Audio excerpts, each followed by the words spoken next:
ओम नमो ज्ञानेश्वरा। ओम नमो ज्ञानेश्वरा। करुणाकरा दयाळा। करुणाकरा दयाळा। तुमचा अनुग्रह लाधलो। तुमचा अनुग्रह लाधलो। पावन झालो चराचरी। पावन झालो चराचरी। मी कला कुसरी काहीच नेने। मी कला कुसरी काहीच नेने। बोलतो वचने अति भाविका। बोलतो वचने अति भाविका। एका जनार्दनी तुमचा दास। एका जनार्दनी तुमचा दास। त्याची आस पुरवावी। त्याची आस पुरवावी। तुमचा अनुग्रह लाधलो। तुमचा अनुग्रह लाधलो। पावन झालो चराचरी। पावन झालो चराचरी। ज्ञानेश्वर महाराज की जय। जगद्गुरु संत तुकाराम महाराज की जय।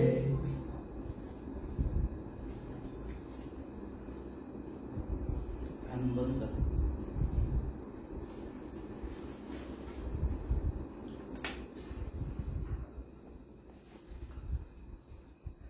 एकोणतीसावा श्लोक।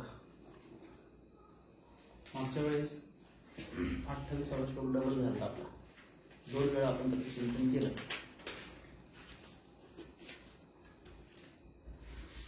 श्लोक असा आहे, ऐका। आश्चर्यवत पश्यति कश्चित् एनम् आश्चर्यवत वदति तथैव चान्यः आश्चर्यवचैर्नमन्यः शृणोति श्रुत्वा अप्येन वेद न चैव कच्छेत्। दुसऱ्या अध्यायातला 29वा श्लोक आहे। 36 नंबर पानावर। त्याच्यानंतरच्या त्याच्यावर पुढच्या ओव्या आहेत। त्या ओव्या मागे वाचा माझ्या तो बरोबरच वाचू आपण सगळे। एक अंतरी निश्चळ जे निहाळिता केवळ विसरले सकळ संसार जात। एका गुणानुवादी करिता आपण वाचायचे सर्वजण।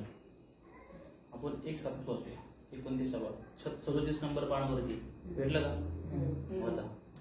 एक अंतरी निश्चळ जे निहाळिता केवळ विसरले सकळ संसार जात।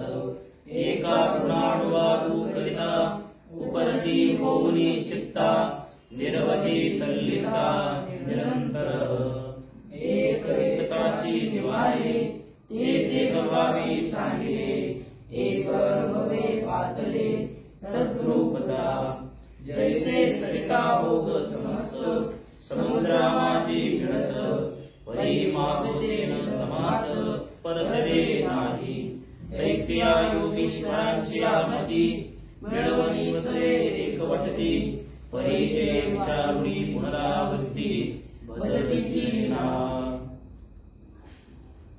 पाच 6 ओव्या ज्ञानेश्वर महाराज।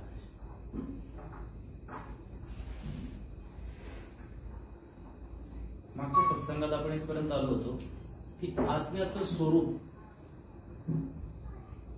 भगवान श्रीकृष्ण परमात्मा अर्जुनाला समजून सांगतोय। लक्षात एक स्टेपने आलोय, एक पायरीने आलोय। अर्जुनाला मोह झाला, दुःख झालं, त्याला नेमकं काय करावं हे कळत नाही। आणि तो दुःखाला कवटाळून बसलाय आणि गर्भगलित झाला, हातपाय गाळून बसलाय। आता मला काही कळत नाही, काय करावं। अशा अवस्थेत भगवंताला ऊर्जा देते। 2 मित्र, एक जण खचून गेला, दुसरा मित्र त्याला कसं प्रोत्साहन देतो, तसं भगवान या गीतेतून अर्जुनाला प्रोत्साहन देतात आणि त्याचं कर्म करण्याकरता त्याला प्रेरित करतात। इतकाच संदेश आहे। अर्जुनालाच देत नाही, आपल्या सगळ्यांना देतात।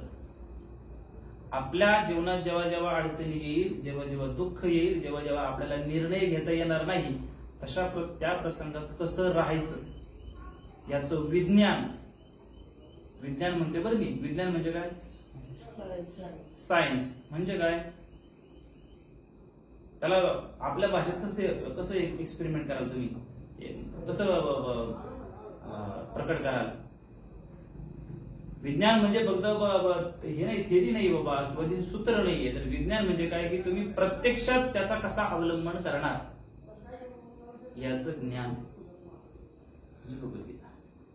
आपल्याला कुठल्याही प्रांतात कुठलीही अडचण असू दे, संसारातली परमार्थातली कुठल्याही सगळ्या प्रांतातल्या प्रश्नांचे उत्तर म्हणजे भगवद्गीता. आणि त्या भगवद्गीतेला समजून सांगण्याकरता रचलेली ज्ञानेश्वर. तर ज्ञानेश्वर महाराजांनी आपल्याला अर्जुनाच्या निमित्तानं समजून सांगितलं की आत्मा कसा आहे. मागच्या वेळेस आपण पाहितलं की तो जन्मला आहे किंवा त्याचा मृत्यू आहे असं जरी तू मानलंस तरी पण दुःख करण्याचं कारण आहे. कारण का पुन्हा ते रिसायकल होत असत. जन्मानंतर मृत्यू, मृत्यूनंतर जन्म. मागच्या सत्संगात ऐकले की नाही. त्याच्यानंतर मग नंतर शेवटी सांगितलं की जो जन्मला आहे त्याचा मृत्यू निश्चित आहे आणि जो मृत झाला आहे त्याला जन्म निसंशय आहे. म्हणून अपरिहार्य गोष्टींसाठी तू शोक करणे योग्य नाही. अपरिहार्य म्हणजे काय? अपरिहार्य म्हणजे होणारच आहे, तिला आपण टाळू शकत नाही, त्याला अपरिहार्य म्हणतात. हा, होणारच आहे, पर्याय नाहीये. अपरिहार्य म्हणजे पर्याय नसते. सूर्य उगवतो, उगवल्यानंतर पुन्हा मावळल्यानंतर पुन्हा त्याला आपण काय करू शकतो का? थांबू शकतो का? हे नाही थांब, आता आमची जागा क्रिकेटची मॅच चाललेली, तू लगेच काही 9 वाजवू नकोस, असं करता येईल का? अपरिहार्य गोष्टींसाठी आपण काही करू शकत नाही. तसं जन्म आणि मृत्यू अपरिहार्य हेच गोष्ट आहे, त्याच्यामध्ये बदल नाही करू शकत. आणि तशी वेगवेगळी उदाहरणं दिली. त्या अपरिहार्य गोष्टींसाठी शोक करणं योग्य नाही. नंतर मग पुढे सांगितलं आणि म्हणून तू अपरिहार्य गोष्टींसाठी शोक करणे योग्य नाही. त्याच्यानंतरचा जो मागच्या सत्रामध्ये आपण श्लोक पाहितला, अव्यक्तादिनी भूतानी व्यक्त मध्यानी भारत अव्यक्त निधान्यन्येव तत्र का परिदेवना. सगळे जीव प्रारंभी कशा असतात? होत मागच्या बरोबर. सगळे जीव प्रारंभी कशा असतात? व्यक्त असतात. शेवटी मध्ये अगोदर अव्यक्त असतात जन्माच्या अगोदर, नंतर शेवटी पण अव्यक्त असतात. मध्ये कुठेतरी फक्त व्यक्त म्हणजे भासतात सगळे जीव. त्याच्यामध्ये आपण पण आलो. जन्माच्या अगोदर आपण कुठे होतो? अव्यक्त स्वरूपातच होतो की. म्हणजे आता मृत्यू झाला, मृत्यूनंतर काय होणार? अव्यक्त शरीर जाणार आहे, फक्त आत्मतत्व तर तेच राहणार आहे. मधला जो भासमान आहे त्याला व्यक्त म्हटलं जातं. त्याच्या संबंधानं मागच्या सत्रात आपण पाहिलं की सगळे जीव प्रारंभी अव्यक्त असतात, मध्यावस्थेत व्यक्त असतात आणि विनाशानंतर पुन्हा अव्यक्त असतात. म्हणून शोक करण्याची गरज. वारंवार तेच पालुपद येतं, द्रौपद, तू शोक करू नकोस, दुःख मारू नकोस. आता एक मॅच हारला म्हणून काय झालं, परत एक दिवस तू जिंकणार आहेच की. हारजीत ही चालूच राहते.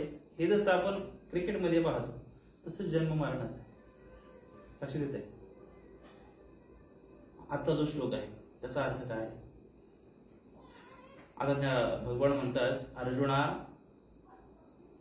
कोणी या आत्म्याकडे विस्मयकारक म्हणून पाहतात, कोणी याचं वर्णन अद्भुत म्हणून करतात आणि कोणी त्याच्याबद्दल आश्चर्यकारक म्हणून ऐकतात.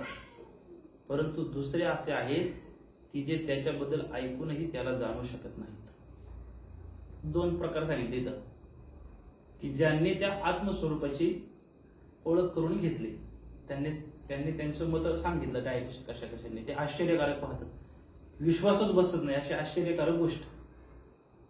त्याला आपण कल्पना पाहिलीच नाही कधी. मौत का गोपा पाहितलाय का? तो गाडी चालवतो रे का शाडी, एवढं आश्चर्य. आपण कधी चालवली का तशी? त्याच्यामुळे आपल्याला ते आश्चर्य वाटतं. अरे बापरे, कसली आश्चर्यकारक. ह्याला आश्चर्य म्हटलं जातं नाही का? तर जेव्हा त्या आत्मस्वरूपाला कोणी जाणतो तो आश्चर्यकारक त्याच्याकडे पाहतो, कारण त्याला सर्वत्र दिसतं ना ते. त्याला भेदच वाटत नाही एकमेकांमध्ये, कुठल्या दुसऱ्या पदार्थामध्ये आणि आपल्यामध्ये भेदच नाही, एक स्वरूपच. इथे तुम्ही आणि मी बसलोय. जर परमपदाची प्राप्ती झाली तर तुम्ही आणि मी हे गळून पडेल, आपण होऊ, आपण पण गळून पडेल, हे कसं राहील? आश्चर्य वाटेल की नाही? कारण अनुभवलेलंच नाहीये. तसं भगवान म्हणतात की या आत्म्याकडे कुणी एखादा विस्मयकारक म्हणून पाहतात, कोणी याचं वर्णन अद्भुत. अद्भुत म्हणजे भूतकाळात कधीच न बघितलेलं, ह्याच्या मागे आम्ही कधीच पाहिलं नव्हतं. भूत म्हणजे भूतकाळ, याच्या मागे कधी अनुभवच नसतं असलं अद्भुत, असं नवीनच पहिल्यांदाच पाहिलं, असं अद्भुत आहे असं त्याचं वर्णन करतात. कोणी त्याच्याबद्दल आश्चर्यकारक म्हणून ऐकतात, कधीच ऐकलं नव्हतं अशा स्वरूपाने त्याला ऐकतात. परंतु असे पण काही आहेत की त्याच्याबद्दल ऐकूनही त्याला जाणू शकत नाही. कुणाला? आत्मस्वरूपाला. आता हा सांख्य योग आहे ना, थोडा जड जाईल. आता ज्ञानेश्वर महाराज काय म्हणतात हेच समजून सांगताना ज्ञानेश्वर महाराज म्हणतात, एकी अंतरी निश्चळ जे निहाळिता केवळ, विसरले सकळ संसार जात, एका गुणानुवादी करता, उपरती होऊनी चित्ता, निर्भरी तल्लीनता निरंतर, एक एकताची निवाले ते देहभावी सांडिले, एक अनुभवे पातले तद्रुपता, जैसा सरिता ओघ समस्त, समुद्रा माझी मिळत, परी माधवते न समात, परतले नाही तैसिया योगीश्वरांची या मती, मिळणी सवे एक वटती, परी जे विचारुनी पुनरावृत्ती भजत जना. काय म्हणतात ज्ञानेश्वर महाराज? अर्थ आहे का? कित्येक जण श्रद्धा स्थिर झालेले लोक ज्यांना आत्मदर्शन झाले आहे ते आश्चर्यवत आत्मा पाहताच देहभान हरपून विसरतात, संसार विसरतात. ज्यांना आत्मस्वरूपाचं दर्शन झालं, पण बऱ्याच वेळा पाहिजे आत्मा कुठे आहे? एका ठिकाणी नाही, तो सर्वत्र आहे. अशी जागाच नाहीये की तो तिथे नाहीये. जेव्हा एखादी व्यक्ती त्या आत्मस्वरूपापर्यंत पोहोचेल तेव्हा त्याला दुसरं काही दिसणारच नाही, त्याला केवळ आणि केवळ आत्मस्वरूप दिसेल. कित्येक श्रद्धा स्थिर झालेले लोक ज्यांना आत्मदर्शन झाले आहे ते आश्चर्यवत आत्मा पाहताच देहभान हरपून संसार विसरतात. कित्येक त्याच्या गुणांचे वर्णन करता करता चित्तात विषयी वैराग्य उत्पन्न होऊन अखंड एकाग्रता प्राप्त करून घेतात. जे स्वकष्टाने आत्मरूप पाहतात किंवा ऐकून त्याच्या अनुभवाने देहभान भावना सुटते ते तद्रूप होतात. आता ज्ञानेश्वर महाराजांनी याला उदाहरण दिलं की पटकन समजतं, त्याला समजायला जड जाईल हे टॉपिक. आता एकतर आपण हे फक्त शब्दाच्या द्वारे समजून घेतोय, अनुभव नाही आपल्याला. आणि हा जो दुसरा अध्याय सांख्य योग, या आत्मबोधापर्यंत येण्याकरता मग पुढच्या अध्यायांची रचना आहे. आता हे जड जाणार ऐकायला समजायला, कारण आपण अनुभवलेलंच नाही कधी. पण हे आपल्याला आपल्या जीवनात अनुभवायचं आहे. याच्याकरता काय करायचं? मग याच्याकरता तिसऱ्या अध्यायापासून कर्मयोगापासून पुढचे टॉपिक आहेत. ते अध्याय काय ऐकायचे असं होण्याकरता आता ज्ञानेश्वर महाराज काय म्हणतात बघा. जैसे सरिता ओघ समजत. सरिता म्हणजे काय? नदी. शाबास. सरिता ओघ, ओघ म्हणजे प्रवाह. जैसा सरिता ओघ समजत म्हणजे नदीचा अखंड प्रवाह, समस्त सगळा प्रवाह, समुद्रा माझी मिळत म्हणजे काय? समुद्राला जाऊन नदीचा प्रवाह आहे तो अखंडच्या अखंड सगळा जाऊन मिळतो कुठे? समुद्रा. परी माघवते न समात परतले नाही. पण समुद्राला मिळाला. आणि अशी कुठली नदी तुम्ही पाहिली का की समुद्राला मिळाली परत ती माघारी फिरली? असं पाहिजे की ती कुठली नदी?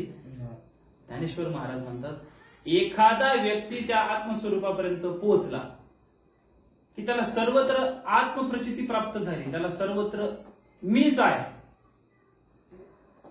अशी जागाच नाही की तिथं कोणी दुसरं आहे, अशा बोधापर्यंत पोहोचला. मग त्याला परत माघारी येऊन अशा बोधाला गेलेला व्यक्ती परत त्या नदीसारखा जसा समुद्राला नदी मिळते तसा तो आत्मस्वरूपाला प्राप्त झाला. तो परत संसारात येईल काय? त्याला संसार दिसेल? संसारातली सुख दुःख आनंद द्वेष मत्सर राग लोभ हे सगळं त्याला परत मिळेल का? किंवा त्या वृत्तीत तो परत येईल का? मग आत्मस्वरूपाच्या संबंधानं अर्जुनाला सांगतात की जेव्हा तुला लढायचं आहे तेव्हा तू हा विचार कर, तू आत्मस्वरूपाला ओळखून घे. एकदा तू आत्मस्वरूपाला ओळखलं की मग ते वेगळे आहेत आणि तू वेगळा आहे हा भाव राहील का? त्यांना मारण्याचं दुःख तुला होईल का? ते मेल्याचं दुःख होईल का? किंवा तू कोणी मारणार आहे असा अहंकार तुला होईल का? किंवा तू कोणीतरी श्रेष्ठ आहे असं तुला वाटेल का? सर्व शून्य होणार ना, सगळं समान होणार. त्या स्वरूपापर्यंत पोहोचण्याकरता अगोदर काय करावं लागेल? आत्मस्वरूपाची ओळख करून घ्यावी लागेल. आता त्या आत्मस्वरूपाची ओळख कशी करायची? हा अध्याय संपल्यानंतर तिसऱ्या अध्यायापासून कर्मयोगापासून चालू होईल. ते सांगा. समजलं तुम्हाला काय म्हणतोय मी? काय समजलं? काय समजलं? आज आपलं ओळखलं पाहिजे. आपण आपल्याला आत्मस्वरूप म्हणजे मी कोण आहे. आता आपण काय म्हणतोय? मी एक फक्त हे आरशासमोर गेलो, हा मी हा बघा फोटो माझा. पण आता शरीराचा आहे, ते स्थिर आहे का शरीर? लहानपणीचा फोटो काढा तुमचा. कुठे आहे तो साई लहानपणीचा? आहे का तुमचा लहानपणीचा फोटो? ते कुठे गेले? ते कोण आहे? तुम्ही कोणता? हा काय मीच होतो. कोण होतो लहानपणी? हा लहानपणीचा माझा फोटो आहे. लहानपणीचा फोटो आहे. मग ते शरीर कुठे आहे? जे लहानपणी तुम्ही दिसत होता ते आता आहे का तुम्ही? म्हणजे ते तुम्ही आहात का? समजते? लहानपणीचा फोटो काढला, आता तो तर काढला हो का? मी पहिलीला असताना असं होतो, दुसरीला असताना असं होतो. असा होतो म्हणजे काय झाला? भूतकाळ झाला. मग आता तुम्ही बदललेले आहात का? बदललेले आहेत. लहानपणी जे मी म्हणत होते तो मी आता बदललाय का? मी नाही बदलला ना, ते शरीर बदलत आहे. मागच्या आपण चिंतनात पाहिजे होते की लहानपणी जे शरीर असतं ते तरुणपणात असतं का? तरुणपणात जे शरीर आहे आता ते प्रौढ ज्येष्ठ झाल्यानंतर राहील का? त्याच्यानंतर वृद्धापकाळात काळात असल्यानंतर राहील का? पण त्या शरीराला मी म्हणणारा तो बदललेला वाटतोय का कधी? पहिलेला असताना तो मीच म्हणतोय, आता पण मीच म्हणतोय, मरताना पण मीच म्हणेल. तो मी जो म्हणणार आहे ना त्याला ओळखणं गरजेचं आहे. त्याला एकदा ओळखलं, तो मी म्हणजे कोण आहे? तर सर्वत्र व्याप्त असलेला आत्मतत्व. ते आत्ता आपल्याला समजत नाही. कारण का? तो काय समजत नाही आपल्याला? अजून जसं ते नदीचं उदाहरण सांगितलं ना, अजून ती नदी प्रवाहित आहे, अजून ती समुद्राला मिळालेली नाहीये. नदी कुठपर्यंत आहे? जोपर्यंत ती वाहते आहे. एकदा ती समुद्राला मिळाली का नदी राहील ती काय होऊन जाईल? मग आता तसा आपल्या जीवनाचा हा जो प्रवास आहे त्या नदीसारखा आहे. आता आपल्याला अनुभव नाही त्या गोष्टींचा, म्हणून आपण या शरीराला आपलं भक्त म्हणतोय, शरीराला आपलं स्वरूप समजतोय. परंतु ते नाहीये. शास्त्र तर सांगते की 4 प्रकारचे देह आहेत. मागच्या वेळेस सांगितलं होतं, आठवतोय कुठली? 4 प्रकारचे देह. हा जो हाडामासा दिसतोय आपल्या समोर त्याला स्थूल देह म्हणतात. कुठला? स्थूल देह. त्याच्या आतमध्ये एक सूक्ष्म देह आहे, तो दिसत नाही. स्वप्नामध्ये आता हे शरीर झोपलेलं आहे. आपण म्हणतो मी स्वप्न पाहिलं. स्वप्न पाहिलं म्हणजे नक्की कोणी पाहिलं? तो सूक्ष्म देह स्वप्न पाहतो. ते सूक्ष्म देह म्हणजे काय? मन, बुद्धी, चित्त आणि अहंकार. म्हणा कुठली? मन, बुद्धी, चित्त, अहंकार. हा सूक्ष्म देह आहे. मृत्यूनंतर तो जातो पुढे. मन, बुद्धी, इंद्रियांची अधिष्ठात्री देवता त्याच्या कर्मानुसार मग पुढच्या शरीरामध्ये ते पुढची गती मिळते. स्थूल देह, सूक्ष्म देह, मन, बुद्धी, चित्त आणि अहंकार. आणि त्याच्या आतमध्ये जो एक कारण देह आहे तो फक्त अनुभवगम्य आहे. म्हणजे फक्त अनुभव घेऊ शकतो. गुलाबजाम गोड आहे. गोड म्हणजे कसा? गोड म्हणजे कसा? सांगता का तुम्ही गोड म्हणजे कसा? हे काय महाराज, हा एक खा. हा खाल्ल्यानंतर काय जे वाटतं ना तर काय आहे? गोड. तसं त्याला सांगू शकत नाही, असं लिहून सांगू शकत नाही. ते चाखावं लागेल, अनुभव घ्यावा लागेल की नाही? तसा कारण देह आहे, तो अनुभवच घ्यावा लागेल आपल्याला. आणि त्याचा प्रत्येकाला अनुभव येतो. कसं कुठल्या उदाहरणाने सिद्ध होईल ते? जेव्हा आपण झोपतो, स्वप्न पडत नाही बघा, एकदम गाढ निद्रेत आहे. म्हणजे झोपल्यानंतर काय असं भानच नाही या शरीराचं नाही. म्हणजे अंगावर आहे का नाही, का खाली विंचू आलाय, का साप आलाय, का काय चाललाय, एकदम डाराडोळ झालेला आहे. आणि तो झोपेतून उठल्यानंतर म्हणतो वाह काय भारी झोप लागली मला माझी सुद्धच नव्हती अजिबात. मला माझी शुद्ध नव्हती हे म्हणणारा कोण आहे? तो कारण देह आहे. ते आपलं मूळ स्वरूप आहे. त्याच्या पलीकडे महाकारण जे आत्मस्वरूप आहे त्याला म्हणूया सर्वत्र. कारण शरीर या पिंड देहामध्ये आहे आणि महाकारण सर्वत्र आहे. त्यात भेद नाही मानता येणार शास्त्राच्या दृष्टीनं. परंतु जेव्हा आपलं मी आणि माझं पण आपले काम क्रोध एक मी ते तर दूरच राहिले, मी आणि माझं पण गळून गेलं की आपण मी म्हणून उरतच नाही ना, तो सर्वत्र व्याप्त असलेल्या स्वरूपाशी एक स्वरूप होऊन जातं. समजते का? जड झालंय.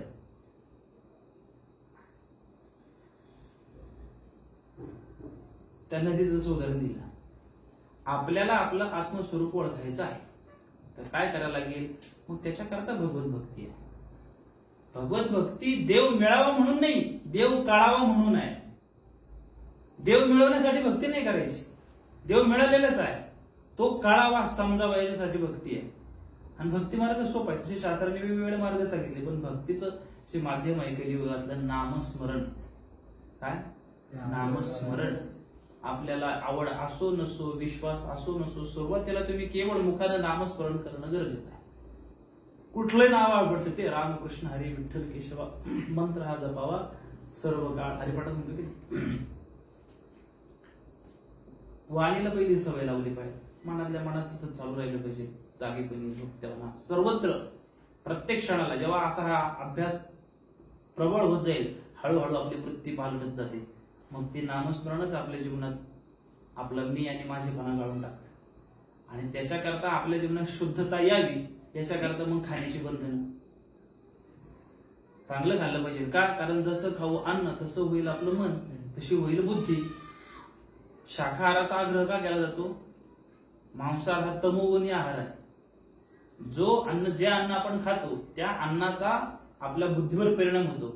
बुद्धीवर परिणाम झाला की तशी आपली विचार बनतात. विचार बनले की तशी आपली इच्छा बनते. इच्छा बनली का मग इच्छा पूर्ण करण्यासाठी आपण आपल्या शरीराला कमांड करतो. बुद्धी शरीराला सांगते चला वडापाव खायचा आहे. पहिला संस्कार झाला अन्नातून. काय खायचंय? त्याला आमकमू खायचंय, किंवा चला इकडे इकडे जायचंय, किंवा चला सत्संगाला जायचंय. हे कुठून सुचलं? इच्छेतून आलं. इच्छा कुठून आली? विचारातून आली. विचार कुठून आले? मनातून आले. मनावर कमांड बुद्धीचा असला पाहिजे. मनाचं बुद्धीचं साठलोट आहे, संगनमत आहे. मन बुद्धीचा संवाद होतो. बुद्धी सात्विकी असेल तर ती सत्संगाला येईल, बुद्धी जर राजसिक असेल तर ती तमाशाला पण जाईल.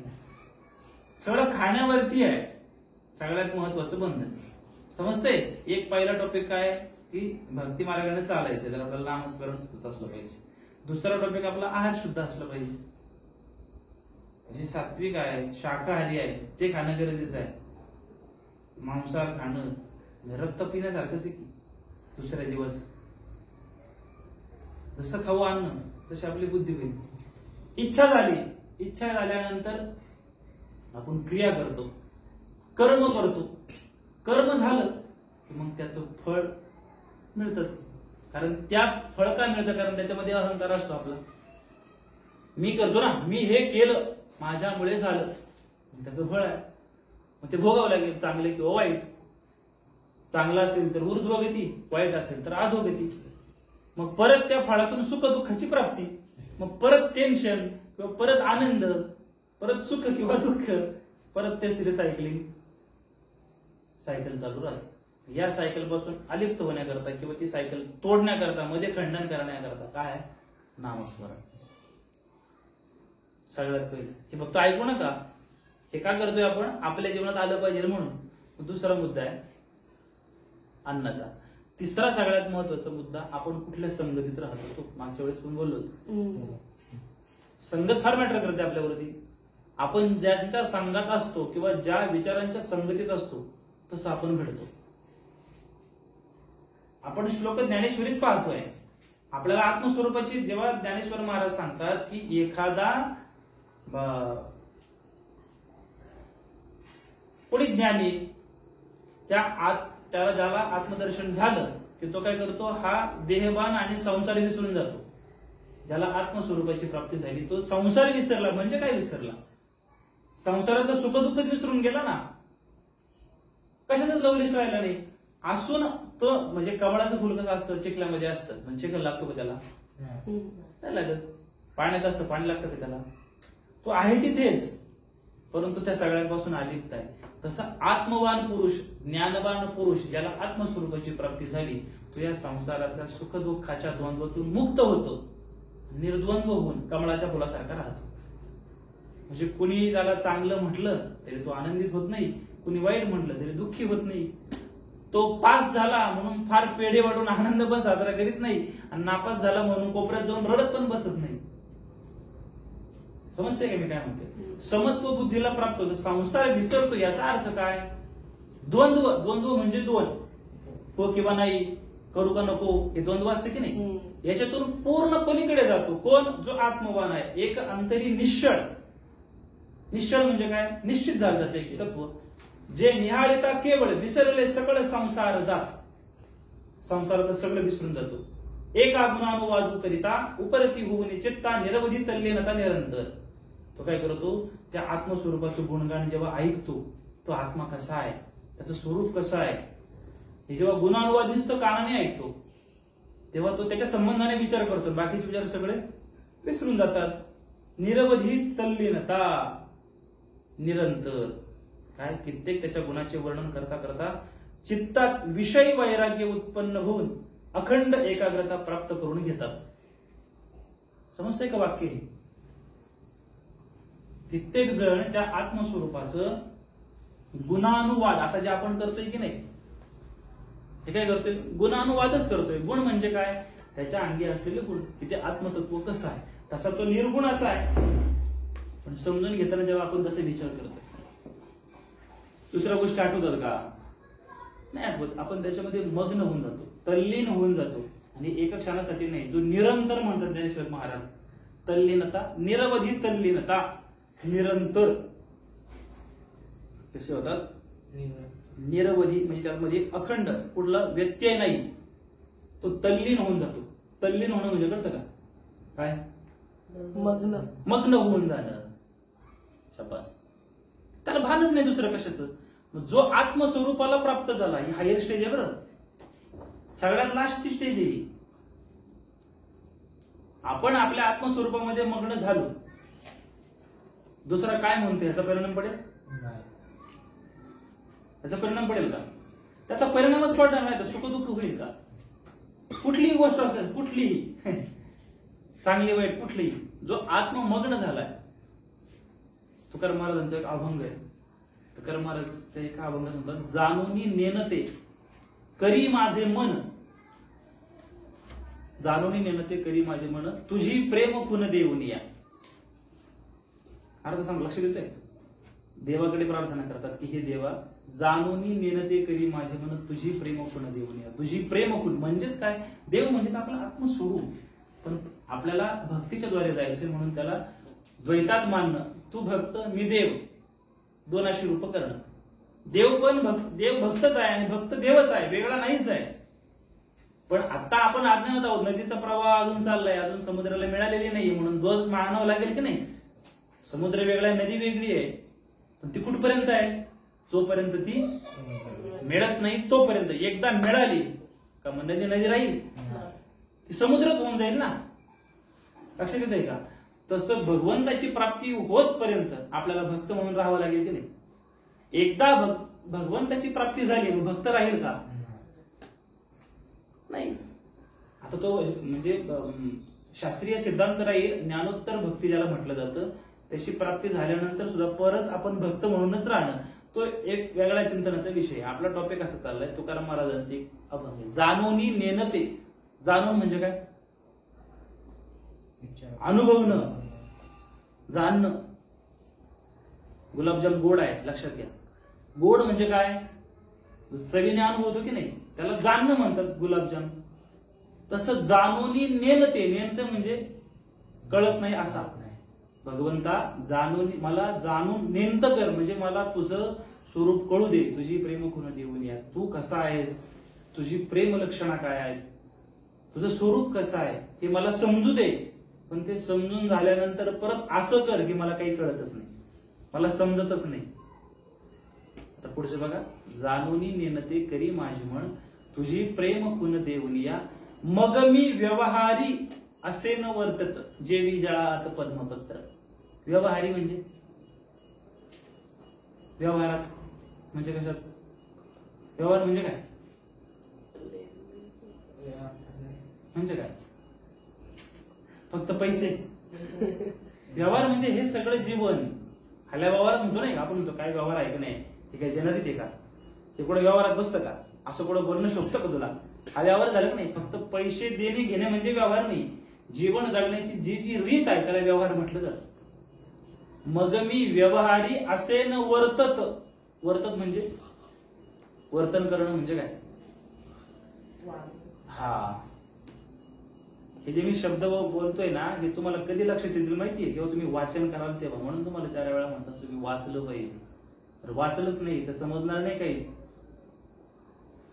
मग मी व्यवहारी असे न वर्तत, जेवी जळात.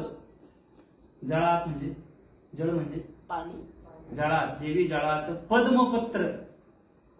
पद्म म्हणजे काय? कमळ. पद्मनाभा म्हणतो की नाही, श्री अनंता मधुसूदना पद्मनाभा. पद्मनाभा म्हणजे काय? पद्म म्हणजे कमळ, ज्याच्या नाभीतून, नाभी म्हणजे बेंबी आपली, नाभीतून ज्याच्या कमळ उमललेला आहे असा तो पद्मनाभ. जेवी जळात पद्मपत्र. पत्र म्हणजे काय? आता तुकाराम महाराज काय म्हणतात की मला तुझी प्रेम खून दाखव, तू कसा आहेस हे मला जाणून दे, पण जाणून सुद्धा नेमतं कर.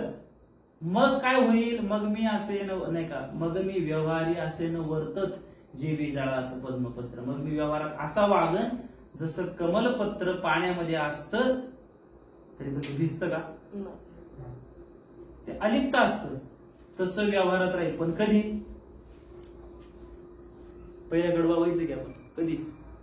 तुझी प्रेम खून, तू कसा आहे हे मला जाणल्यानंतर, त्याची जाणीव मला माहिती होऊ दे, मला समजू दे, आणि समजल्यानंतर मला न समजल्यासारखं कर.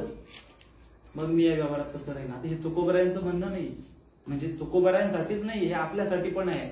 जेव्हा ज्ञानेश्वर महाराज म्हणतात ना की एक एकताची निवाले ते देहभावी सांडिले,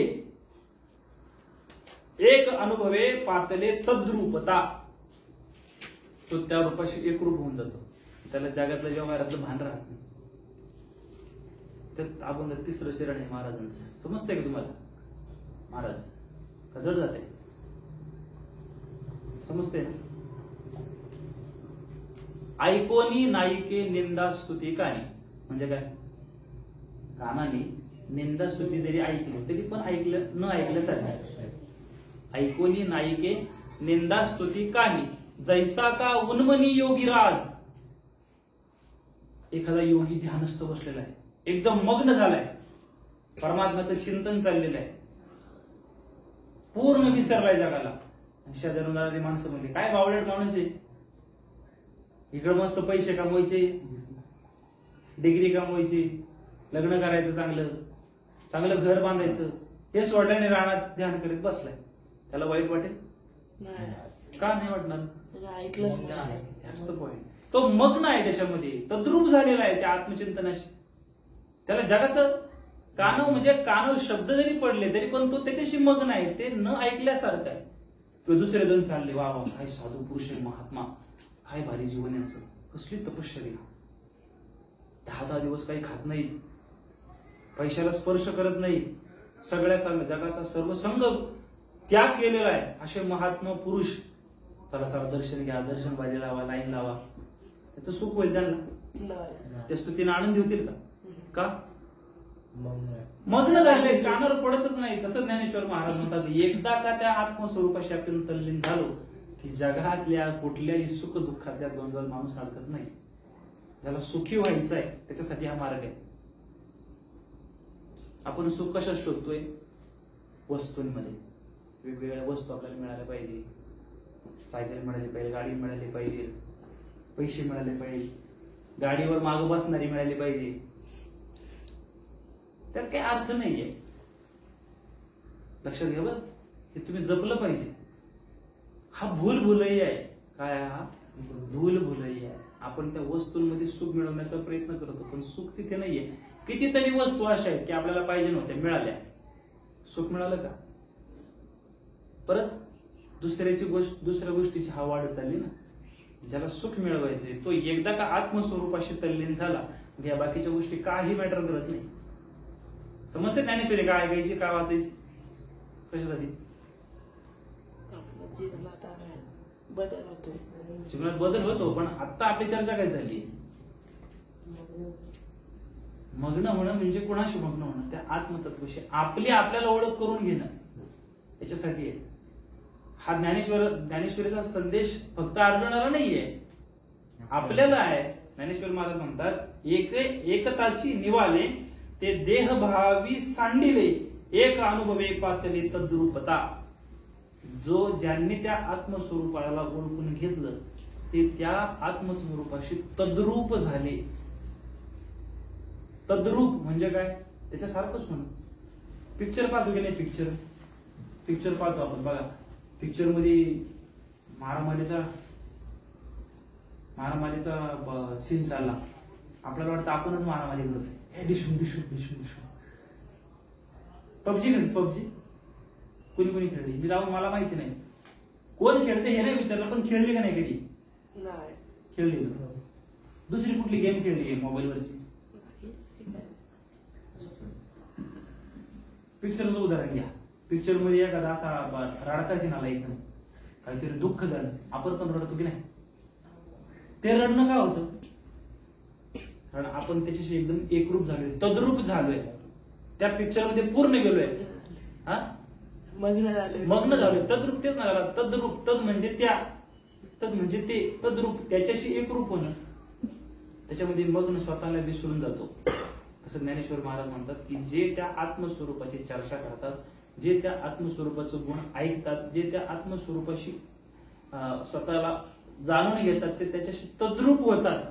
एकदा तद्रूप झाला, परत तेच बोलतो, एकदा तो त्या आत्मस्वरूपाशी तद्रूप झाला की परत सुख दुःख त्याच्या वाट्याला येतील काय? येतील का? नाही येणार ना. कसं? मग ती ओवी बाबा पुढची जी मागाशी तुम्हाला सांगितली. कुठली ओवी आहे? जैसे सरिता, वाचा बरं सगळं. जैसे आवाज,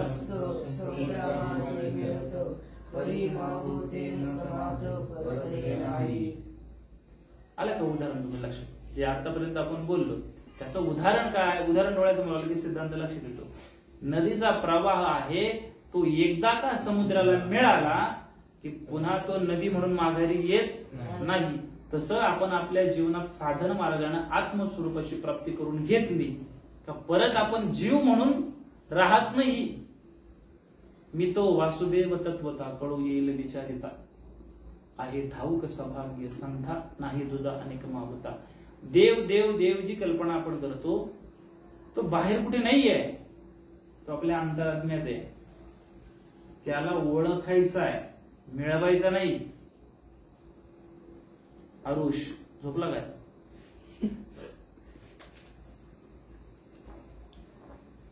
लक्षात येईल तुमच्या? देव मिळवायचा नाहीये, देव ओळखायचा आहे.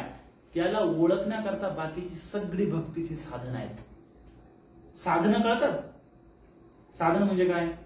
इक्विपमेंट्स. कुठपर्यंत वापरतो माणूस साधनं? काम असेपर्यंत, बरोबर की नाही? काम झालं की त्या साधनांचा विशेष काही उपयोग असतो का? काही उपयोग नसतो विशेष. आपण काय करतोय? आपली अडचण काय होते? आपण त्या साधनाला चिपकून बसलोय, त्याला सोडायला तयार नाही. काय झाले? त्या साधनाला सोडायला तयार नाही. समजा तुम्हाला एक लक्षात घ्या, दोन पार्ट आहेत. एक साधन आहे आणि एक साध्य आहे. साध्य म्हणजे काय? जे मिळवायचंय ते. साध्य म्हणजे ध्येय, टार्गेट. लक्षात आलं? टार्गेट, ध्येय, तिथपर्यंत पोहोचायचंय.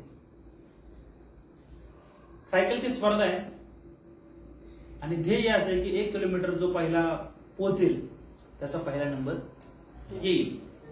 आता सायकलची स्पर्धा आहे म्हणजे त्या रेस मध्ये साधन काय आहे? सायकल. ती चालवून आपण काय करायचंय, त्या ध्येयापर्यंत जायचंय. म्हणजे आपल्याला ते मेडल मिळेल, तो कप मिळेल, ती ट्रॉफी मिळेल. ट्रॉफी हे काय आपलं साध्य आहे, ते कोणाला मिळेल, आपल्याला, म्हणजे विजेत्याला मिळेल ना. विजेता म्हणजे कोण, जो सगळ्यांच्या अगोदर पोहोचेल तो. पण आता सायकल असती भारी होती, एकच नंबर लाईटीची सायकल होती, गिअर बदलणारी, जी बसलो ती काही सोडायलाच तयार नाही. नाही मला ही सायकल खूप आवडली, आता मी काही जाऊ शकत नाही, बस ट्रॉफी मिळेल नाही.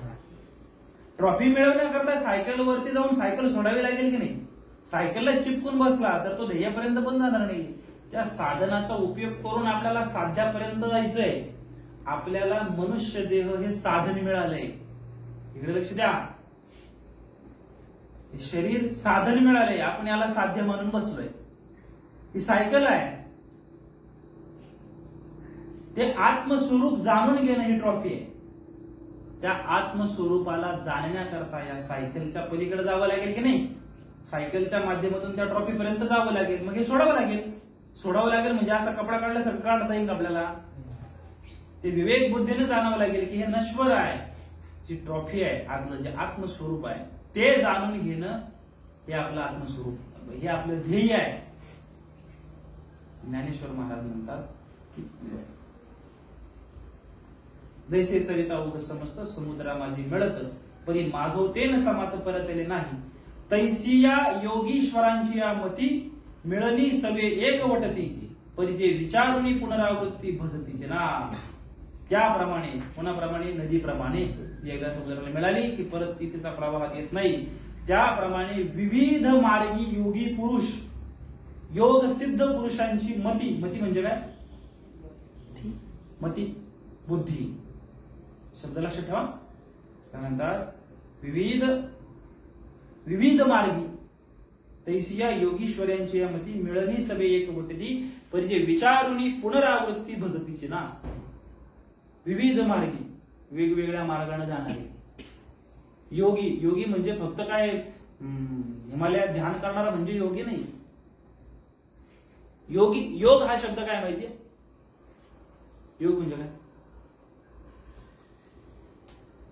हसतोय काय योग म्हणजे काय सांगतो तुम्ही, योग म्हणजे योग माहिती नाही काय. हा, आपण ते मागच्या वेळेस केलं तसं योगासन म्हणजे हठयोग, वेगवेगळे आसन करणं, ध्यान करणं म्हणजे योग. किंवा आता कुंभमेळ्यात आपण पाहतो योगी, नागा योगी, साधू संत योगी, तसे योगी आहे की नाही. पण योग या शब्दाचा वाङ्मयीन अर्थ आहे जोडणं.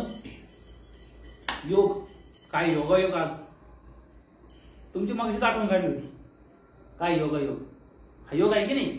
योग म्हणजे काय, जुळणं, जोडणं. भक्तियोग, कर्मयोग, ध्यानयोग, ज्ञानयोग. योग म्हणजे काय, जोडणं. मग ध्यानाच्या मार्गाने पण जोडला जातो ध्यान मार्ग. कर्म मार्ग, कर्म आचरणानं पण जोडला जातो कर्मयोग. ज्ञानयोग, ज्ञानयोगानं पण जोडला जातो. ज्ञानयोग म्हणजे काय, हे समजून घेणं, ज्ञान प्राप्ती करून घेणं, त्याचं स्वरूप कसं आहे, सत्य असत्य, खरं काय खोटं काय, त्या सगळ्यांचं स्वरूप ओळखून घेणं, जोडणं. तसं भक्तियोग, भक्तीच्या माध्यमातून भक्तीच्या योगानं जोडणं. लक्षात येते का, इकडे लक्ष द्या, जड जायला लागलं. योगानं जोडणं, तसं ज्ञानेश्वर महाराज म्हणतात तैसिया योगीश्वरांची या मती. काय म्हणतात, तैसिया योगीश्वरांची या मती मिळणी सवे एक वटती, परी जे विचारुनी पुनरावृत्ती भजतीचे ना. वेगवेगळ्या मार्गानं आलेले योगी, योगी म्हणजे कोण, जोडणारे. आपण पण योगीच आहोत की, आपण पण भगवंताच्या प्राप्तीसाठी हा योग करतोय की नाही, भक्ती योग. म्हणजे असं काही नाही की तपश्चर्या करणारे योगी आणि आपण असेच काहीतरी, आपण पण योगीच आहोत. योगी आदित्यनाथ नाही. त्या भक्तीच्या माध्यमातून आपल्याला आपल्या आत्मस्वरूपाची प्राप्ती करायची. ज्ञानेश्वर महाराज म्हणतात जैसे सरिता उग समस्त समुद्रा माझी मिळत परी मागवते न समात परतले नाही तैसिया योगीश्वरांचे या मती मिळणी सवे एकवटती परी जे विचारुनी पुनरावृत्ती भजती जना तसे त्याप्रमाणे विविध मार्गातले योगसिद्ध पुरुषांची मती म्हणजे बुद्धी बरं का, हा फार महत्वाचा पॉइंट आहे. ज्यांची बुद्धी त्या आत्मस्वरूपाचं दर्शन करते किंवा ज्यांच्या बुद्धीला त्या आत्मस्वरूपाचं दर्शन होतं त्यांची मती त्या आत्मस्वरूपाशी ऐक्य पावते. बुद्धी आत्मस्वरूपाशी ऐक्य पावणं म्हणजे काय, एकत्रच होणं. आत्मा आणि बुद्धी वेगळे न होणं, एकच असणं, त्याच्यात वेगळेपणाच नाही.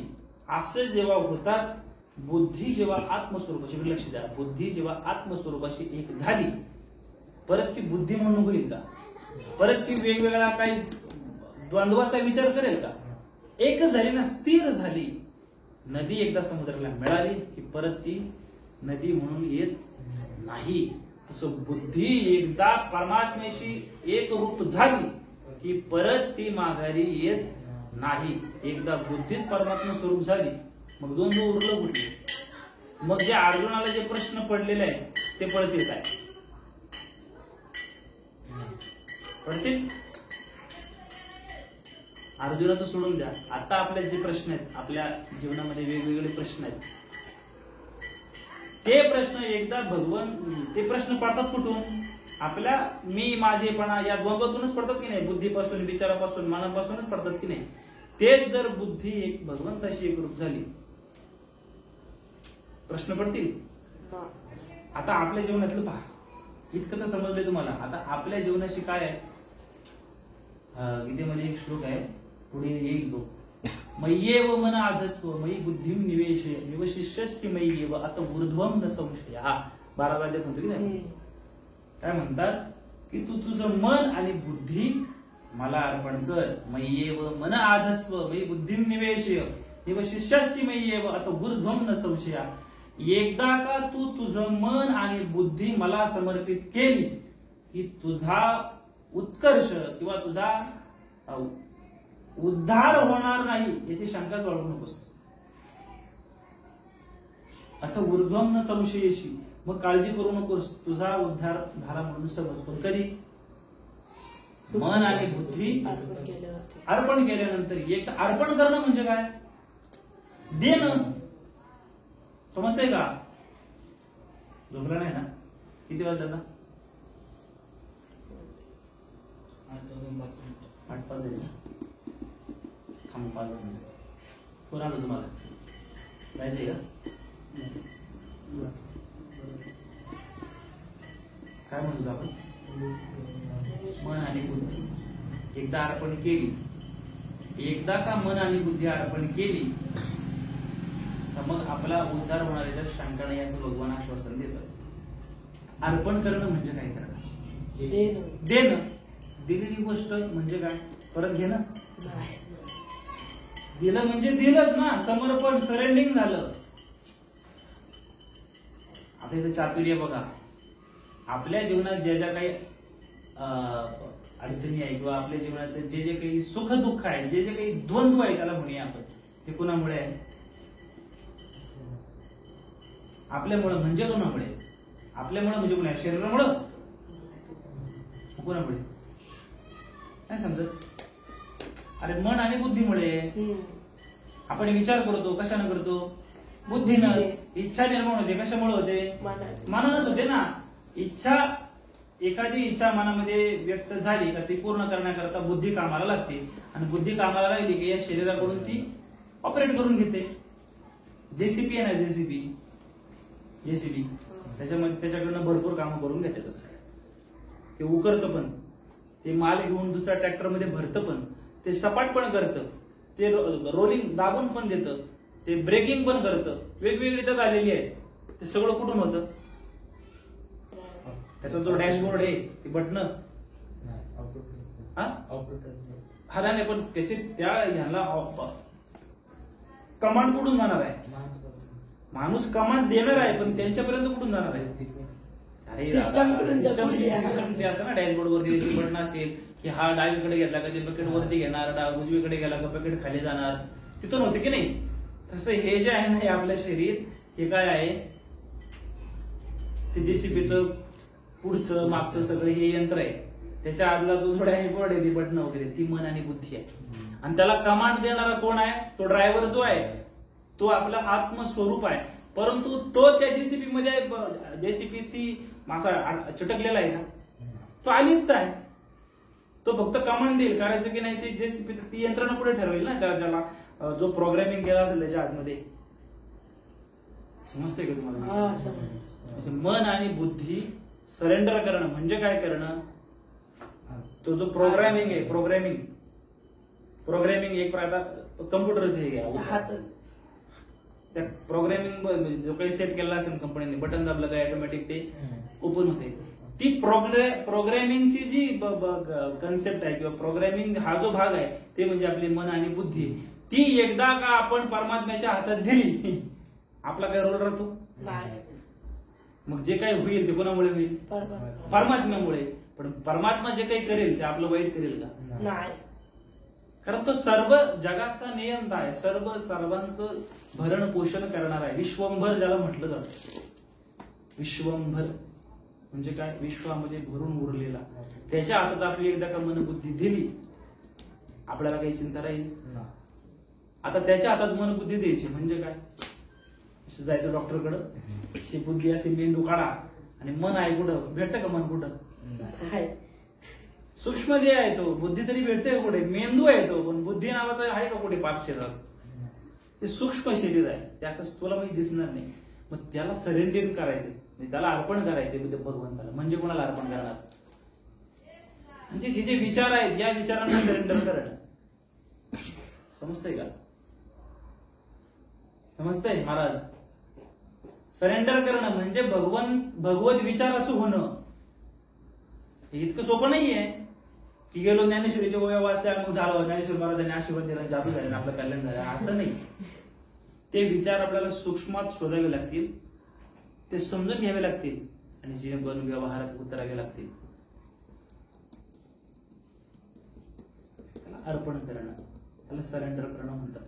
समजा सरेंडरिंगचं अजून दुसरं उदाहरण पाहूया. काय आहे, समजा तुम्ही क्लासमध्ये गेले, शाळेमध्ये एखादा टॉपिक चाललाय तो तुम्हाला समजलाच नाही, तुम्हाला त्या टीचरने 4-5 वेळा शिकवला, शेवटी तुम्ही सरांकडे गेले, मला काही समजलेलं नाही. शिक्षक तुम्हाला सांगतात, काय सांगतात, असं असेल मी सोडव, तुम्हाला समजलेलंच नाहीये, पण तुम्ही त्याच्यावर विश्वास ठेवता की नाही. तुम्ही म्हणताय ना 1 + 1 = 2, हे काय सरेंडिंगच आहे ना. कोणी आतापर्यंत डोकं लावलं का की 1 + 1 2च कसे काय, हे समर्पण नाही का आपलं, सरेंडिंग केलं आपण स्वीकारलंय. तसं भगवंत म्हणतात, जसं त्यानं सांगितलं तसं आपलं जीवन जगणं हे सरेंडिंग आहे. मग त्यानं कसं सांगितलं त्याच्याकरता ज्ञानेश्वरी वाचा अख्खी, हे सरेंडिंग आहे. ते समजून घेतलं पाहिजे, हे सरेंडिंग आहे. फक्त मंदिरात गेलो देवापुढे डोकं टिकवलं म्हणजे सरेंडिंग नाहीये, ही प्रतिका आहे. आपल्याकडे दर्शन घेण्याची पद्धत आहे मोठ्या माणसांचं, देवाचं संतांचं दर्शन घेतो की नाही आपण, कसं घेतो, माथा टेकून, डोकं लावून, खाली मान करून. खाली मान करणं म्हणजे काय, डोकं लावणं, हे प्रतीक आहे. आपल्या शरीरातला सगळ्यात उंचचा किंवा सगळ्यात टॉपचा भाग कुठला आहे, डोकं, बरोबर. आता त्याला बाह्यांगानं आपण डोकं म्हणतो. पण हे झाले शारीरिक दृष्ट्या. तात्विक दृष्ट्या जर पाहायला गेलं तर आपल्या व्यक्तिमत्वातलं सर्वश्रेष्ठ स्थान कुठलं आहे, व्यक्तिमत्वातलं बुद्धीच आहे ना सर्वश्रेष्ठ. आपल्या सगळं काही दिलेलं आहे आणि बुद्धी नसेल तर सर्वश्रेष्ठ का म्हटलं गेलं, तुम्हाला शरीर धड राखड वगैरे दिलं सगळं काही, त्याच्याकडे बुद्धीच नाही, त्याला काय म्हणतात, वेडा. त्याला काही व्हॅल्यू आहे, कोणी एखादा पांगळा आहे, त्याला चालता येत नाही, हात नाही, किंवा एखाद्याला डोळे नाही, एखाद्याला कान नाही, त्याची बुद्धी भयंकर तीक्ष्ण आहे. तो एक शास्त्रज्ञ होता ना, तो पुढची बसून करायला, काय जॉब काय, स्टीफन काय, व्हीलचेअर वरती जॉर्ज स्टीफन असं काहीतरी त्याचं नाव आहे. सृष्टी पण आहे. तुझं शरीर कसं आहे म्हणजे एक प्रकारे निकृष्ट शरीर आहे, त्या शक्ती नाही शरीरात, पण बुद्धी जबरदस्त आहे. म्हणजे सगळ्यात महत्वाची गोष्ट कुठली आहे आपल्या शरीरातली? बुद्धी. इतर प्राणी आणि आपण वेगळे का ठरतो? एक लक्ष द्यायला, इतर प्राणी आणि आपण वेगळे का ठरतो? कारण आपल्याकडे काय आहे? बुद्धी आहे, विचार करण्याची शक्ती आहे. आता आपल्याकडे सरेंडर ह्या विषयावर बोलतोय आपण, समर्पण करणं. आपण ते नमस्कार करतो. नमस्कार करणं म्हणजे काय? फक्त डोकं खाली टेकून असं नाहीये, ते एक प्रतीक आहे. कारण या शरीरातलं सगळ्यात उंचीत स्थान आहे माथा आहे, डोका आहे. आणि आपली बुद्धी आहे तात्विक दृष्ट्या, ती बुद्धी समर्पण करणं की हे भगवंता मला काही कळत नाही, तू जे करशील तेच खरं आहे, तुला मी शरण आलोय. शरण जाणं म्हणजे काय जाणं? की आपली बुद्धी त्याला अर्पण करणं. आपली बुद्धी त्याला अर्पण करणं हे नमन आहे. जेव्हा वडीलधारी मंडळी येतात, श्रेष्ठ माणसं येतात, त्यांना पण नमस्कार केला जातो. हे काय आहे? त्यांचा आदर तर आहेच, पण त्यांना समर्पण करणं. एकदा सरेंडर केलं की मग आपलं कर्तृत्व काही उरत नाही ना. लक्ष देते का? आपलं कर्तृत्व काही उरत नाही. आपला कर्ता भाव हा विरळून जातो. कर्ता भाव विरळून गेला की मग त्या कर्ता भावाचा विरळून गेल्यानंतर त्याचं कर्म तयार होत नाही आणि फळ भाग होत नाही. चांगला वाईट फळ निर्माण होत नाही. लावते पूर्ण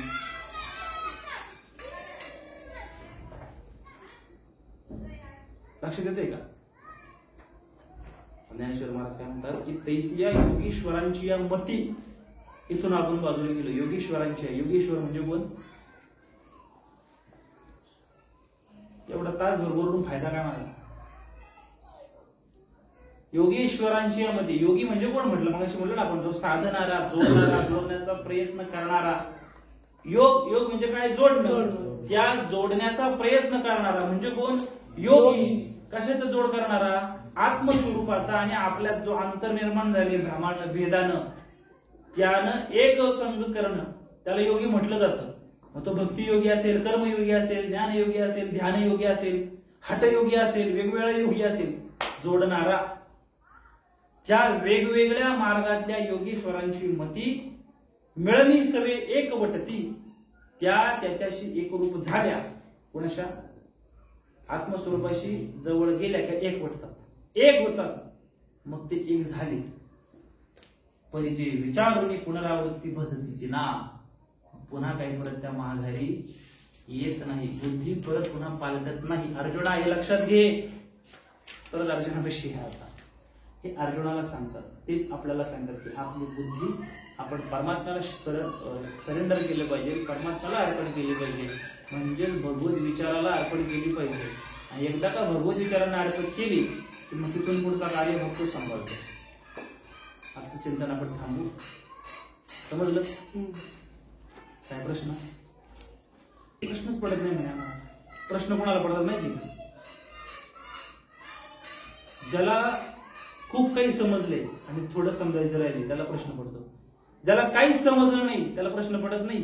आणि ज्याला पूर्ण समजले त्याला पण काही प्रश्न पडत नाही. असं वाटतं का की तुम्ही दोन त्या कॅटेगरीमध्ये आहात की काहीच समजलं नाही, सगळंच समजलं? मधल्या कॅटेगरीत आहे. म्हणजे प्रश्न आहेच की असं. पण आता काय समजलं? किमान या आजच्या या सत्रात जे तुम्हाला समजलं टॉपिक, या काही सांगायचं 1-2 मिनिट. काय नेमकं काय उमगलं बाबा? की हा जो श्लोक आहे, आश्चर्यवत पश्यति कश्य देनम आश्चर्य वदती तथैव चान्यः आश्चर्य वचनमन्यः शृणोति श्रुत्वाप्येन वेद न चैव कश्चित्. 29वा श्लोक जो पाहिला काय आहे की कोणी या आत्म्याकडे विस्मयकारक म्हणून पाहतात, कोणी याचे वर्णन अद्भुत म्हणून करतात आणि कोणी त्याच्याबद्दल आश्चर्यकारक म्हणून ऐकतात, परंतु दुसरे आहेत की जे त्याबद्दल ऐकूनही त्याला जाणू शकत नाही. ज्ञानेश्वर महाराजांनी पुढे सांगितलं की मग त्याला स्थिर झालेले, श्रद्धा स्थिर झालेल्या लोकांना आत्मदर्शन झालं. आश्चर्यवत पाहून ते देहभान विसरून जातात. संसाराचा विसर पडतो त्यांना. संसाराचा विसर पडतो, स्वतःचा देहभान राहत नाही. एकरूप होऊन जातात. एकरूप झाले की त्याला काही सुख दुःखच नसतं. तसं अर्जुना तू त्याच्याशी एकरूप झालास की जसा प्रवाह नदीचा जातो समुद्राला मिळाल्यानंतर पुन्हा माघारी येत नाही, तशी बुद्धी तुझी त्याची एकरूप झाली. त्या बुद्धीमध्ये त्या आत्मस्वरूपाचं एकत्रीकरण झालं की बुद्धी बुद्धी म्हणून राहत नाही, तू तू म्हणून राहणार नाहीस, तू आत्मस्वरूपच होशील एक प्रकारे. आणि तसा तू जर झालास तर मग काही शोक करण्याचं कारण आहे का, असं भगवंताने त्याला समजून सांगितलंय. तेच आपल्याला समजून सांगितलंय. आपली जी सुख दुःख आहेत, जी द्वंद्व आहेत, याच्यातून बाहेर पडण्याचा हाच मार्ग आहे की आपली बुद्धी भगवंताला सरेंडिंग करणं, हा त्याचा हुशार आहे. आता तुम्हाला समजलेलं सांगा. तुमची उत्तर तुम्हाला मीच देऊन टाकली. सांगतो आपण सुरुवात करू. आता तुम्हीच सांगा. हा मग तुला जे समजलं ते सांग ना. नदीचं उदाहरण समज, जशी नदी समुद्राला मिळते ती परत येत नाही. तो कॅमेरा घे इकडे जरा जरा उचलून.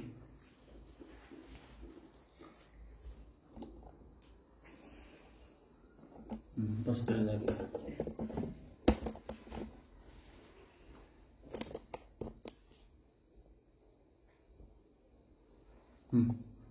सरळ बस. ज्याला आपण मी म्हणतो तो राहणार नाही, ते सर्वत्र आपण होऊन जाईल. आजच्या या पूर्ण टॉपिक मधून तुला काय समजलं ते सांग परत पहिल्यापासून. समजलं. हा काय. म्हणजे जशी नदी समुद्राला मिळते तेव्हा ती परत जात नाही, तसंच आपण ज्याला मी म्हणतो ते मी राहणार नाही. मी म्हणजे जे आपला जो अहंकार आहे तो पूर्ण परमात्म्याशी एकरूप झाला किंवा ज्या आत्मस्वरूपाशी एकरूप झाला म्हणजे परत त्याचा अहंकार शिल्लक राहणार. म्हणजे आपण म्हणून राहणार नाही, आपण काय होणार, सर्व व्यापक होणार. याच्याकरता काय करायला लागेल, नामस्मरण, चिंतन, अजून ज्ञानेश्वरी वाचली पाहिजे. हो, सत्संग घ्यायला पाहिजे ज्ञानेश्वरीचा. ते झालं, पण त्याच्याकरता आता शेवटचा टॉपिक सांगितलं की सगळ्यात महत्वाचं काय. हा नाही, सरेंडर झालं पाहिजे, भगवंताला समर्पित झालं पाहिजे. सगळ्यात महत्वाचा टॉपिक काय, भगवंताला शरण. हा, तुला काय समजलं आरुष, काय समजलं काय. साहिल तुला काय समजलं, तुझ्या भाषेत सांगतो. बुद्धी आणि मन आपलं एकत्र झालं पाहिजे. आपण ते भगवंताला सिलेंडर केलं पाहिजे. भगवंताला सिलेंडर केलं पाहिजे. कसं सिलेंडर करणार, ते म्हणजे आपलं म्हणजे त्यांचे विचार आपल्या मनामध्ये आले पाहिजे. कुठे ते विचार मग. ज्ञानेश्वरी. हा, सदग्रंथामध्ये भगवद्गीतेमध्येच ते तर आहे ना, लक्ष देते. तुझे दिलेलं उत्तर अत्यंत योग्य आहे की आपल्याला ते आत्मस्वरूपाची ओळख करून घ्यायची असेल तर साधन काय आहे, पहिलं सदग्रंथ श्रवण करणं, ज्ञानेश्वरी वाचणं आणि अभ्यासणं. ते जेव्हा आपण अभ्यासू तेव्हा ते आपल्या जीवनात उतरेल. एकदाच वाचायची, एकदा वाचून समजेल ती, वारंवार आपल्याला वाचावं लागेल, सखोलतेने त्यात जावं लागेल. हा त्यातला मार्ग आहे. श्रीधर तुला काय समजलं, हसू नको, वरती बघ, वर पडतं. इतरांचा वेळ नको भाऊ, काही समजलं नाही. तासभर कुठं होता तू, सांगता येत नाही. तिथला कुठला एक पण टॉपिक नाही लक्षात राहिला. तिथून तुझं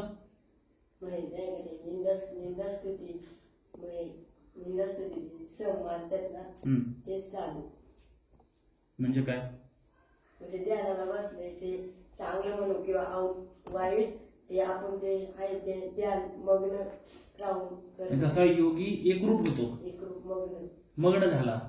मग्न झाल्यानंतर त्याला निंदा स्तुती त्याच्या गाण्यावर पडली तरी त्याला काही त्याचं सुख दुःख होत नाही. तसं आपली वृत्ती करणं, बरोबर ना, तसं आपण होणं गरजेचं आहे, असंच म्हणायचं तुला. हे आपण आपल्या जीवनात साधायचं आहे. पण ते साधण्याकरता काय करावं लागेल, पुन्हा साधना करावी लागेल. सायकलचं उदाहरण सांगितलं तसं, ती सायकल सोडली तर ट्रॉफी मिळेल ना. सायकलला चिटकून ठेवलं तर साधनानं साध्याची प्राप्ती करून घ्यायची. पण त्याच्याकरता साधन तर अगोदर केलं पाहिजे. सायकलवर बसून पॅडल तर मारला पाहिजे.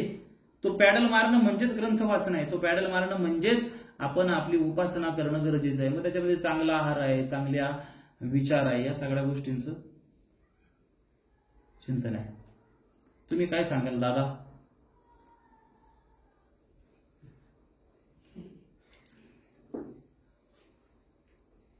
अच्छा श्रीधर असतो इकडे. आम्ही तुमचं मत सांगा ना, तुम्हाला काय समजलं. आमचा हा ज्ञानेश्वरीच्या पाठांचा नियम आहे की आमची झाल्यानंतर आमची चर्चासत्र असतं. त्याला काय म्हटलं आपण, शब्द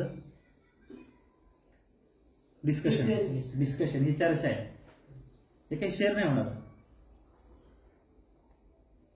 तर डिस्कशन मध्ये जर तुम्ही सामील झाले नाही तर मग ते फक्त प्रवचन होऊन जाईल, त्याला काही अर्थ नाही. तुम्हाला काय उमजलं, तुम्हाला तुमच्या मनाचा काही निश्चय झाला किंवा तुम्हाला काय समजलं नंतर सांगणार त्यामध्ये. ठीक आहे, चला आपापल्या जागेवर बसा.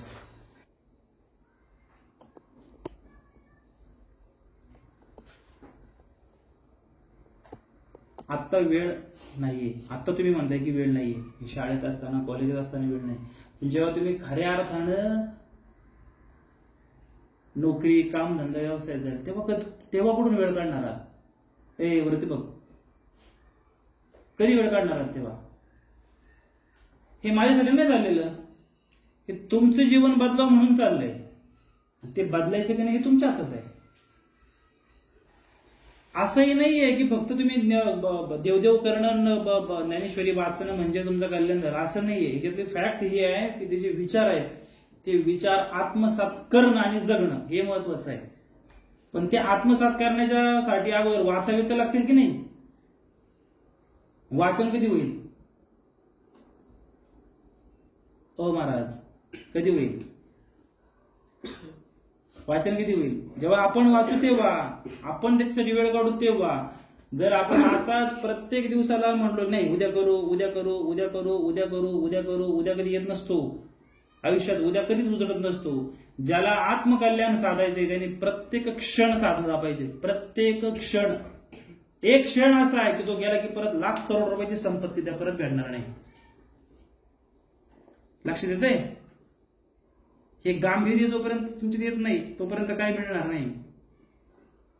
आत्ता तुम्ही टाइमपास कराल, आता तुम्ही वेळ घालवाल, परत नाही भेटणार वेळ तो. बरं, यानं काही जगाला फायदा नाही होणार, यानं तुमचा तुम्हाला फायदा होईल. जे भ्रमानं आपण फिरतोय सगळ्या जगामध्ये, पाहतोय की आपण लोकांची वसवस काय प्राप्त झालेली आहे. आपल्याला आपल्या कर्तव्याची जाणीव व्हावी हे महत्वाचं आहे. ते जर नाही झालं सगळं संपलं. मग त्या कर्तव्याची जाणीव होण्याकरता ज्ञानेश्वरी आहे, म्हणून ती वाचली पाहिजे. आता वाचायची न वाचायची तो तुमचा व्यक्तिगत प्रश्न आहे, पण मी तुम्हाला सांगतोय तुम्ही वाचा बाबा. ज्ञानेश्वरी पण दिल्यात बऱ्याच जणांना, त्याच्याशिवाय गत्यंतर नाही, त्याच्याशिवाय पर्याय नाही, दुसरा पर्यायच नाही त्याला. असं नाहीच आहे ना की बाबा जादू एक दुकानात गेलो 20 रुपये दिले, पावशेर साखर आणली, ती करून सरबत केला आणि पिला. सरबत करण्याकरता व्यवस्था आहे, पण ज्ञानेश्वरीचं ज्ञान ग्रहण करण्याकरता काय व्यवस्था आहे? गेलो आपण एखाद्या महाराजांकडे, हे घ्या, ही दक्षिणा घ्या आणि मला तुमच्याकडून असा आशीर्वाद द्या की माझ्या बुद्धीत ते आपोआप ज्ञान आलं पाहिजे, असं होईल? असं आहे जगामध्ये? कुठल्या महाराजांकडे गेले त्यांनी आपल्या डोक्यावर हात ठेवला आणि त्यांची सगळी बुद्धी आपल्याकडे आली, असं आहे का? असं जर असं तर श्रीमंत माणसं सगळी बुद्धिमान झाली असती. अंबानीने सगळ्या बुद्धिमानांना खरेदी केलं असतं सायंटिस्ट लोकांना. समजतंय का? आपुली आपण करा सोडवण, संसार बंधन तोडा वेगी. आपलं आपल्याला साधायचं आहे. त्याच्यामुळं हे जितक्या लवकर तुम्हाला कळेल तितक्या लवकर तुमच्या जीवनाची गती म्हणजे चांगली होईल. जितकं तुम्ही टाळाल, जितकं तुम्ही पोस्टपॉन कराल तितकं तुम्ही मुकाल. मागच्या वेळेस पण म्हणलो होतो की ठीक आहे बाबा एखादा खाडा झाला, पण तो खाडा करताना पण आपण हा विचार केला पाहिजे की जे मला मिळणार आहे त्याच्यापेक्षा अधिक मौल्यवान काही असेल. आता तुम्हाला समजा 100 रुपये भेटणार आहे एखादी गोष्ट करून, पण त्याच्याऐवजी दुसरी गोष्ट करून जर 500 रुपये मिळणारे असतील तर 100 रुपयाची गोष्ट सोडली तरी काय हरकत नाही, कारण का 500 रुपये भेटणार आहे. पण 100 रुपयाची गोष्ट सोडून तुम्हाला 50 रुपयाची गोष्ट भेटणार आहे किंवा त्याच्यापेक्षा काहीच भेटणार नाही. अशा वेळी 100 रुपयाची गोष्ट सोडणं शहाणपणाचं लक्षण आहे, मूर्खपणाचं लक्षण आहे की नाही? मग ज्ञानेश्वरी सारखं तत्वज्ञान आपल्या जीवनाला जे अलंकार करणार आहे, आपल्या जीवनाला चांगलं बनवणार आहे, याच्यापेक्षा वेगळं काय मूल्यवान असू शकतं? याच्यापेक्षा मूल्यवान काय असू शकतं जगामध्ये? 2 तास पिक्चर पाहायला आपल्याला पुष्कळ वेळ आहे, 4 तास क्रिकेट खेळायला पुष्कळ वेळ आहे, अर्धा तास आपल्याला अभ्यास करायला वेळ नाही, अर्धा तास ज्ञानेश्वरी वाचायला वेळ नाही, 15 मिनिटं हरिपाठ घ्यायला वेळ नाही. समजते? 10-20 रुपयाच्या पिक्चरसाठी, 10-20 रुपयाच्या खेळासाठी तुम्ही 500 रुपयाचा आत्मानुभव, आत्मानंद विसरताय, त्याला ड्रॉप करताय, हे मूर्खपणाचं लक्षण आहे. सुधारलं पाहिजे. मी तुम्हाला रागानं बोलत नाहीये, तुमच्या समोर हे ठेवतोय, हे सांगणारं कोण नाही जगामध्ये. तुमचं तुम्हाला करायचं, कोणी येणार नाही. असं बाबाजी सद्गुरू असे कोणी येऊन स्वप्नात आपल्याला उपदेश करणार नाही. आपल्याला ती तळमळ ठेवावी लागेल, आपल्याला ते जागावं लागेल. म्हणून काय करा, रोजच्या रोज असा नियम बनवा की सकाळी उठल्यापासून ते आपण सकाळचे रविवारच्या पाठात जे मंत्र म्हणतो त्या मंत्राच्या रानाने चला 15 मिनिटं नामस्मरण करायचं रामकृष्ण हरीच. जपमाळ असो नसो, मौनात बसून रामकृष्ण हरीच बसून संध्याकाळचा 15 मिनिटाचा हरिपाठ वाजायचा. अर्धा 1 तास ज्ञानेश्वरी वाचण्यासाठी काढायचं सार्थसहित. बस इतकं केलं. बाकीचं तुमचं सगळं, मग तुमचं कॉलेज आहे, शाळा आहे, सगळं काही चाललेलं आहे. चालू दे की काय हरकत नाही. चालेल, चला कसं घरी घेऊ. थांब. आता विश्वात्मके देवे येने वाग्यज्ञ तोषावे, तोषोने मज द्यावे सायदानहे. जे काळाची व्यंकटी सांडो, तया सत्कर्मी रती वाढो. भूता परस्परे पडो, मित्र जीवांचे दुरितांचे तिमिर जावो. विश्व स्वधर्म सूर्ये पाहो, जो जे वांछिल तो ते लाभो. प्राणी जात वर्षत सकळ मंगळी, ईश्वर निष्ठांची मादियाळी. अनवरत भूमंडळी भेटतू भूता, चला कल्पतरूंचे आरव.